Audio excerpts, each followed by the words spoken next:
My passions, unlocked by the melodies of music, pull on the chains that ground me, just as a captured animal whose hunger in the face of a potential meal stirs up an inspiration for action. This action, the art known as dance. Dance ranks high among the most interesting forms of art. It is as if music is a meal for the soul, and dancing is the form of consumption.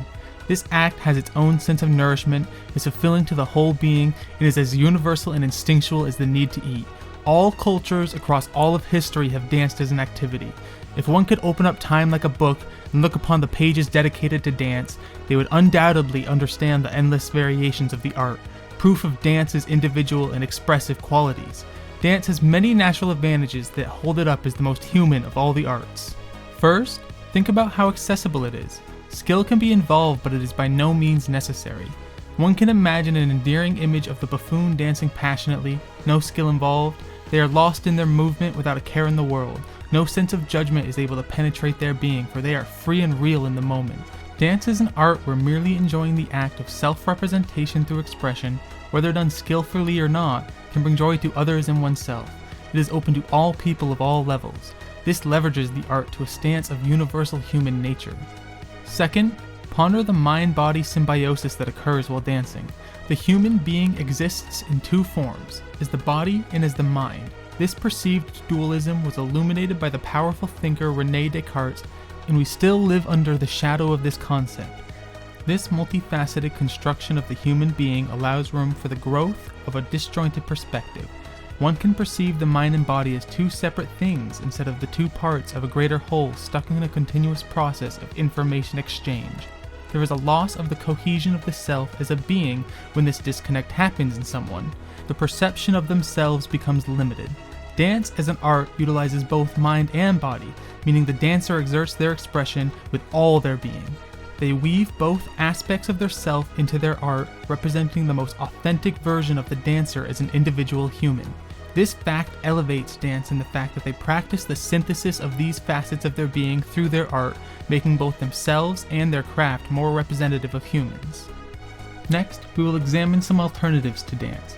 Let us start with literature, one of the most highly regarded arts among educated people. However, think of this. Literature comes from the mind.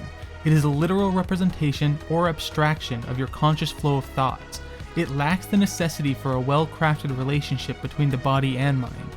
It is a more precise depiction of a single aspect of oneself, but is less successful at capturing the full human being. Literature also falls short in another way. It isn't accessible to all humans at all times. The child can move to music long before it can formulate an idea into a sentence or write it down. Looking at history, one sees that for much of time, most of the population had little to no literature skills. Dance, on the other hand, stretches as far back as our historical memory goes, and was accessible to a far greater number of people than literature ever was. This makes dance inherently more human than literature, even though the art of writing can be praised elsewhere on its own merit.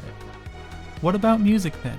It is another highly praised form of art, and its inherent connection to dance causes an interesting speculation.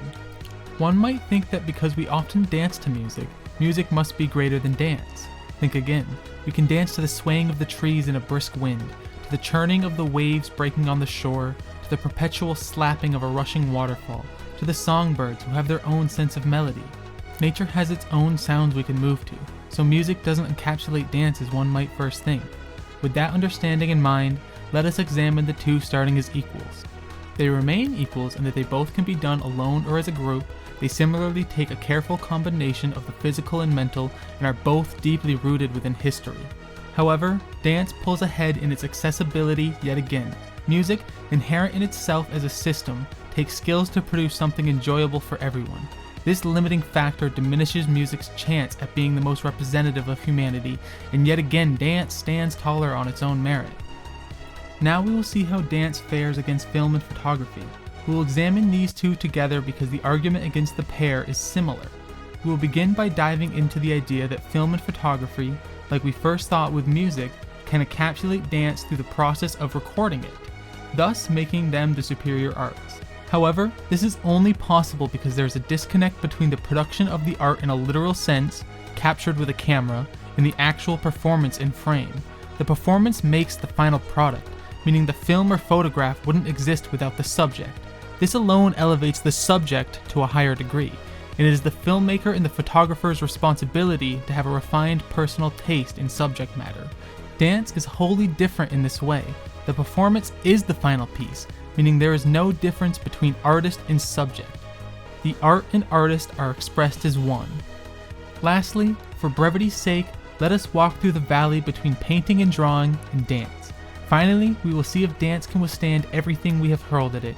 One might be quick to argue that the same disconnect that we had with film and photography will cut down painting and drawing. However, one must remember that photographs and film are actual records of real moments. A painting or drawing is an abstraction of reality, even if it is depicting something real, let alone something that isn't real. Therefore, the argument doesn't hit with the same weight. A handcrafted picture represents so much more of the artist than a mere photograph or film. Therefore, something else must be crafted to secure dance's victory. Think about this. A painting or drawing is an abstraction from the reality that we experience. If there is a tree, then the painting of the tree is a level removed from the reality of the tree as we know it. Taking any form of metaphysics to be true, that means the tree we experience is also a level removed from ultimate reality, making the drawing of the tree 2 degrees removed from the tree in its highest form and 1 degree from how we experience it. With dance, you don't have to move a degree away from reality to express yourself. Dance happens in the moment. This means dance is 1 degree closer to the true form of the human than both painting and drawing. At this point, how could it be anything other than obvious that dance is the most human of all the arts? It has been with us since we were apes, we still enjoy it today, and we even use dance to test the mobility of our groundbreaking robots. We will never be able to break the ties we have to it, and will forever be thrust into instinctual passion. It has been written into our DNA by the hands of nature, and in the eyes of this weary dreamer, our existence is all the better for it.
Unstoppable. I got to be unstoppable. That's right. I got to be